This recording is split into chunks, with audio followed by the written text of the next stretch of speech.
ATS की custody remand में मौजूद हबीबुल उर्फ सैफुल्लाह लगातार एक के बाद एक कई खुलासे कर रहा है। हबीबुल मदरसे में पढ़ने वाले छात्रों को एक तरफ जहां फिदाइन हमलावर बनाने की ट्रेनिंग दे रहा था, तो वहीं दूसरी तरफ मदरसे के छात्रों को लोन वल्फ अटैक की ट्रेनिंग भी दे रहा था। लखनऊ से अधिक जानकारी दे रहे हैं संवाददाता अनिल यादव।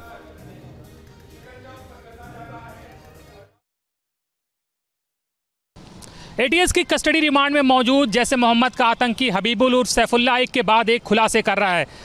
सैफुल्लाह ने एटीएस को बताया है कि गिरफ्तारी से पहले वो यूपी के कई मदरसों में आता जाता रहा था और वहां पर छात्रों को रेडिकलाइज करने की कोशिश करता था। तो एटीएस ने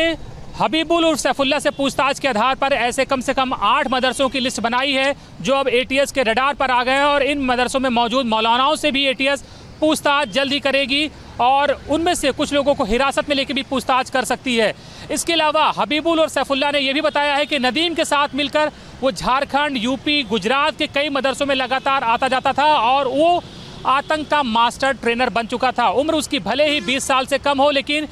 इस दौरान पाकिस्तान में बैठे जैश ए मोहम्मद के आतंकियों ने उसको इतना ट्रेन कर दिया था कि वो अब खुद आतंक की ट्रेनिंग मदरसों में छात्रों को देने लगा था और जिसमें से लोन वुल्फ अटैक की ट्रेनिंग वो मदरसों में छात्रों को विशेषकर रूप से दे रहा था। एक तरफ जहां उसका इरादा 20 फिदाइन हमलावर तैयार करने का था, वहीं इन छात्रों को मदरसों में वो लोन वुल्फ अटैक की भी ट्रेनिंग दे रहा था कि अगर वो घिर जाएं, पकड़े जाएं, उनके पास कोई हथियार ना हो तो वो कैसे अपना बचाव करें और कैसे दूसरों पर हमला करें। उन मदरसों के कट्टरपंथी मौलाना भी आ गए हैं जहाँ पर नदीम और सैफुल्लाह का आना जाना था, लेकिन इन मौलानाओं ने